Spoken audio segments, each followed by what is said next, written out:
Hi all, ನಮಸ್ಕಾರ ಎಲ್ರಿಗೂ ನಮ್ಮ ವಾಹಿನಿಗೆ ಸ್ವಾಗತ. ಇವತ್ತು ಸ್ವಲ್ಪ ಕರಾವಳಿ ಅಡುಗೆಗಳ ಕಡೆಗೆ ಹೋಗೋಣ. ರೆಸಿಪಿ ನೋಡ್ತಿದ್ರೆ ನಿಮಗೂ ಟೆಂಪ್ಟ್ ಆಗ್ತಿದೆ ಅನ್ಸುತ್ತೆ ಅಲ್ವಾ ತಿನ್ನಬೇಕು ಅಂತ. ಇದು Kundapura chicken sukka. Don't worry, ಹೇಗೆ ಮಾಡೋದು ಅಂತ ಹೇಳ್ಕೊಡ್ತೀನಿ, ಬನ್ನಿ ನೋಡೋಣ. ಇಲ್ಲಿ 1.5 kg ಚಿಕನ್ ಇದೆ. ಆಲ್ರೆಡಿ ವಾಶ್ ಮಾಡಿ ಇಟ್ಕೊಂಡಿದ್ದೀನಿ ನಾನು. ಈಗ ಬೇಯಿಸಬೇಕು ಚಿಕನ್ನ. ಈರುಳ್ಳಿ ಒಗ್ಗರಣೆಯಲ್ಲಿ ಬೇಯಿಸಬೇಕು ಇದನ್ನು.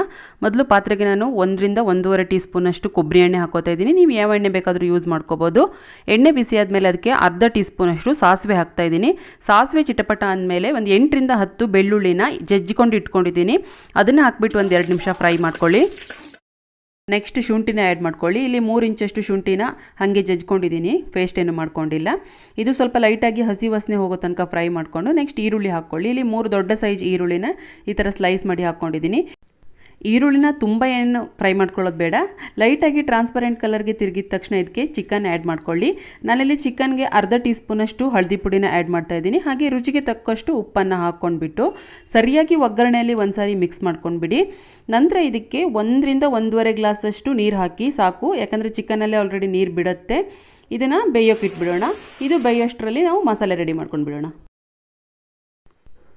ಮಸಾಲೆ ಹುರಿಯೋಕ್ಕೆ ಮತ್ತೆ 1 ಟೀ ಸ್ಪೂನಷ್ಟು ಕೊಬ್ಬರಿ ಎಣ್ಣೆನ ಬಳಸ್ತಾ ಇದ್ದೀನಿ. ಇಲ್ಲಿ ಸುಮಾರು ಒಂದು 25 ಬ್ಯಾಡಗಿ ಮೆಣಸಿನ್ಕಾಯಿಗಳನ್ನು ತೊಗೊಂಡಿದ್ದೀನಿ. ಇದು ಸ್ವಲ್ಪ ಗರಿ ಗರಿ ಆಗೋ ತನಕ ಹುರ್ಕೋಬೇಕು. ಇದು ಗರಿ ಗರಿ ಆದ ನಂತರ ಉಳಿದ ಸಾಮಗ್ರಿಗಳನ್ನು ಆ್ಯಡ್ ಮಾಡ್ಕೊಳ್ಳೋಣ. ಮೆಣಸು ಈಗ ಗರ್ಗರಿಯಾಗಿದೆ. ಅದೇ ಪ್ಯಾನ್ಗೆ ಉಳಿದ ಇಂಗ್ರೀಡಿಯೆಂಟ್ಸ್ ಹಾಕ್ಕೊಳ್ಳೋಣ. ಒಂದು 3 ಟೇಬಲ್ ಸ್ಪೂನಷ್ಟು ಕೊತ್ತಂಬರಿ ಬೀಜನ ತೊಗೊಂಡಿದ್ದೀನಿ. ಕೊತ್ತಂಬರಿ ಬೀಜ ಸ್ವಲ್ಪ ಜಾಸ್ತಿ ತೊಗೋಬೇಕು. ಕಾಳು ಮೆಣಸು ಒಂದು 2 ಟೀ ಸ್ಪೂನ್ ತೊಗೊಂಡಿದ್ದೀನಿ. 1 ಟೀ ಸ್ಪೂನಷ್ಟು ಜೀರಿಗೆ, ಅರ್ಧ ಟೀ ಸ್ಪೂನಷ್ಟು ಸೋಂಪು ಕಾಳು, 3 ಏಲಕ್ಕಿ ತೊಗೊಂಡಿದ್ದೀನಿ. ಹಾಗೆ ಒಂದು 3 ಲವಂಗ, ಒಂದು 3 ಇಂಚಷ್ಟು ಚಕ್ಕೆ. ಎಲ್ಲ ಸಾಮಗ್ರಿಗಳನ್ನು ಒಟ್ಟಿಗೆ ಹಾಕ್ಕೊಂಡಿರೋದ್ರಿಂದ ಲೋ ಫ್ಲೇಮಲ್ಲಿ ಇಟ್ಕೊಂಡು ಪರಿಮಳ ಬರುತ್ತೆ ಅಲ್ಲಿ ತನಕ ಇದನ್ನ ಫ್ರೈ ಮಾಡಬೇಕು. ಮಸಾಲ ಚೆನ್ನಾಗಿ ಫ್ರೈ ಆಗಿದೆ. ಈಗ ಮಿಕ್ಸಿ ಜಾರ್ಗೆ ಟ್ರಾನ್ಸ್ಫರ್ ಮಾಡ್ಕೋತಾ ಇದ್ದೀನಿ. ಅದೇ ಪ್ಯಾನ್ಗೆ ಇವಾಗ ತೆಂಗಿನಕಾಯಿ ತುರಿ ಹಾಕ್ಕೊಂಡು ಹುರ್ಕೋಬೇಕು. ಇಲ್ಲಿ 1 ತೆಂಗಿನಕಾಯಿ ಪೂರ್ತಿನ ಬಳಸ್ಕೊಂಡಿದ್ದೀನಿ. ಈಗ ಅರ್ಧ ಟೀ ಸ್ಪೂನ್ ಹಳದಿ ಪುಡಿನ ಹಾಕ್ತಾಯಿದ್ದೀನಿ ತೆಂಗಿನಕಾಯಿ ಹುರಿಯೋಗ. ಇದನ್ನು ಕೂಡ ಡ್ರೈ ರೋಸ್ಟ್ ಮಾಡಬೇಕು. ಇದರಲ್ಲೂ ಕೂಡ ತೆಂಗಿನಕಾಯಿ ಫ್ರೈ ಆಗಿ ಪರಿಮಳ ಬರುತ್ತೆ ಅಲ್ಲಿ ತನಕ ನಾವು ಇದನ್ನು ಫ್ರೈ ಮಾಡಬೇಕಾಗುತ್ತೆ. ಕಾಯಿ ತುರಿ ಚೆನ್ನಾಗಿ ಫ್ರೈ ಆಗಿಬಿಟ್ಟು ಘಮ ಅಂತಿದೆ. ಈಗ ಮಸಾಲ ಪೌಡ್ರ್ ಮಾಡ್ಕೊಳ್ಳೋಣ. ಪೌಡ್ರ್ ಮಾಡೋ ಮೊದಲು 1 ಇಡೀ ಬೆಳ್ಳುಳ್ಳಿನ ಇದಕ್ಕೆ ಸೇರಿಸ್ತಾ ಇದ್ದೀನಿ. ಹಾಗೆ ಒಂದು ಚಿಕ್ಕ ಲಿಂಬೆಹಣ್ಣು ಗಾತ್ರದಷ್ಟು ಹುಣಸೆಹಣ್ಣು ಹಾಕ್ತಾ ಇದ್ದೀನಿ. ನೀವು ಹುಣಸೆಹಣ್ಣು ಬದಲಿಗೆ 3 ರಿಂದ 4 ಟೊಮೆಟೊನ ಒಗ್ಗರಣೆಗೂ ಹಾಕೋಬೋದು. ಇದನ್ನು ಫೈನ್ ಪೌಡ್ರ್ ಮಾಡ್ಕೋತಾ ಇದ್ದೀನಿ. ಈಗ ಈ ಪೌಡ್ರನ್ನ ತೆಂಗಿನಕಾಯಿ ತುರಿ ಹುರಿದಿಟ್ಕೊಂಡಿದ್ದೀವಲ್ಲ ಅದಕ್ಕೆ ಹಾಕಿ ಮಿಕ್ಸ್ ಮಾಡ್ಕೋತಾ ಇದ್ದೀನಿ. ಈ ತೆಂಗಿನಕಾಯಿ ತುರಿನ ಮಿಕ್ಸ್ ಮಾಡಿಬಿಟ್ಟು ಇದನ್ನು ಜಸ್ಟ್ ಪೌಡ್ರ್ ಮಾಡಬೇಕಷ್ಟೇ. ತುಂಬ ಫೈನ್ ಪೌಡ್ರ್ ಏನು ಮಾಡೋದು ಬೇಡ. ನಾನಿಲ್ಲಿ ತೋರಿಸ್ತಾ ಇದ್ದೀನಿ ನೋಡಿ, ಈ ಥರ ತರ್ತರಿಯಾಗಿ ಪೌಡ್ರ್ ಮಾಡಿಕೊಂಡ್ರೆ ಸಾಕಾಗುತ್ತೆ. ಈಗ ಮಸಾಲಾನ ಚಿಕನ್ಗೆ ಆ್ಯಡ್ ಮಾಡ್ಕೊಳ್ಳೋಣ.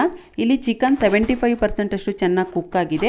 ಮಸಾಲೆನ ಹಾಕಿಬಿಟ್ಟು ಚೆನ್ನಾಗಿ ಒಂದ್ಸರಿ ಮಿಕ್ಸ್ ಮಾಡ್ಕೊಳ್ಳಿ. ಮಸಾಲ ಸರಿಯಾಗಿ ಮಿಕ್ಸ್ ಮಾಡಿದ ನಂತರ ನೀರನ್ನು ಆ್ಯಡ್ ಮಾಡಿಬಿಟ್ಟು ಕನ್ಸಿಸ್ಟೆನ್ಸಿನ ಅಡ್ಜಸ್ಟ್ ಮಾಡ್ಕೊಳ್ಳಿ. ನೀರನ್ನು ನೋಡ್ಕೊಂಡು ಹಾಕ್ಕೊಳ್ಳಿ. ತುಂಬ ನೀರನ್ನು ಒಂದೇ ಸರಿ ಹಾಕ್ಕೊಳ್ಳೋಕೆ ಹೋಗಬೇಡಿ. ಇದು ಸುಕ್ಕ ಆಗಿರೋದ್ರಿಂದ ಸ್ವಲ್ಪ ಡ್ರೈ ಕನ್ಸಿಸ್ಟೆನ್ಸಿಯಲ್ಲೇ ಇರುತ್ತೆ. ಸೊ ಹಾಗಾಗಿ ನೀವು ನೀರನ್ನು ನೋಡ್ಕೊಂಡು ಹಾಕೋಬೇಕಾಗತ್ತೆ. ನಾನಿಲ್ಲಿ 1 ರಿಂದ 1.5 ಗ್ಲಾಸಷ್ಟು ನೀರನ್ನು ಹಾಕ್ಕೊಂಡಿದ್ದೀನಿ. ನಂತರ ಇದಕ್ಕೆ ಉಪ್ಪನ್ನು ನೋಡಿಕೊಂಡು ಅಡ್ಜಸ್ಟ್ ಮಾಡ್ಕೊಳ್ಳಿ. ನಾವು ಚಿಕನ್ ಬೇಯುವಾಗ ಆಲ್ರೆಡಿ ಉಪ್ಪು ಹಾಕಿರೋದ್ರಿಂದ ಮಸಾಲೆಗೆ ಎಷ್ಟು ಬೇಕೋ ಅಷ್ಟು ನೋಡ್ಕೊಂಡು ಹಾಕ್ಕೊಳ್ಳಿ. ಫೈನಲ್ ಆಗಿ ಇದು ಈ ಕನ್ಸಿಸ್ಟೆನ್ಸಿಲಿದೆ, ನೀವು ನೋಡ್ಬೋದು. ಇನ್ನೂ ಚಿಕನ್ 25% ಬೇಯೋಕಿರೋದ್ರಿಂದ ಅಷ್ಟರಲ್ಲಿ ಇದು ಡ್ರೈ ಆಗಿಬಿಟ್ಟು ಸರಿ ಹೋಗುತ್ತೆ. ಈಗ ಇದನ್ನು ಕುಕ್ ಮಾಡ್ಕೊಳ್ಳಿ ಚೆನ್ನಾಗಿ. ಚಿಕನ್ ಮತ್ತು ಮಸಾಲ ಎರಡೂ ಸರಿಯಾಗಿ ಬೆಂದು ಸರ್ವ್ ಮಾಡೋಕ್ಕೆ ರೆಡಿಯಾಗಿದೆ. ಇದನ್ನು ಯಾವುದ್ರ ಜೊತೆ ತಿನ್ನಬೇಕು, ಯಾವುದ್ರ ಜೊತೆ ಒಳ್ಳೆ ಕಾಂಬಿನೇಷನ್ ಅಂತ ಯೋಚನೆ ಮಾಡ್ತಿದ್ದೀರಾ? ನೀವು ಕುಂದಾಪುರಿಯನ್ಸ್ ಆಗಿದ್ದರೆ ನಿಮಗೆ ಪಕ್ಕ ಗೊತ್ತಾಗಿರುತ್ತೆ. ಎಸ್, ಇದು ನೀರು ದೋಸೆ ಜೊತೆ ತುಂಬ ಸೂಪರ್ ಕಾಂಬಿನೇಷನ್. ಅಲ್ಲಿ ಇದು ಫೇಮಸ್ ಕೂಡ. ನೀವು ನಾನ್ ಕುಂದಾಪುರಿಯನ್ಸ್ ಆಗಿದ್ದರೆ ಈ ಮಸಾಲಾನ ಒಂದ್ಸಾರಿ ನೀರು ದೋಸೆ ಜೊತೆಗೆ ಟೇಸ್ಟ್ ಮಾಡಿ ನೋಡಿ. ಟೇಸ್ಟ್ಗೆ ಫಿದಾ ಆಗಿಬಿಡ್ತೀರಾ. ಓಕೆ, ರೆಸಿಪಿ ನೋಡಿದ್ರಲ್ವಾ? ಈ ರೆಸಿಪಿ ನಿಮಗೆ ಇಷ್ಟ ಆಗಿದ್ದಲ್ಲಿ ಲೈಕ್ ಮಾಡಿ, ಶೇರ್ ಮಾಡಿ, ಹಾಗೆ ಚಾನೆಲ್ನ ಸಬ್ಸ್ಕ್ರೈಬ್ ಮಾಡ್ಕೊಳ್ಳೋದು ಮರಿಬೇಡಿ. ಸಿಗ್ತೀನಿ ಮುಂದಿನ ಇನ್ನೊಂದು ಇಂಟ್ರೆಸ್ಟಿಂಗ್ ವಿಡಿಯೋದಲ್ಲಿ. ಅಲ್ಲಿವರೆಗೂ ಧನ್ಯವಾದಗಳು.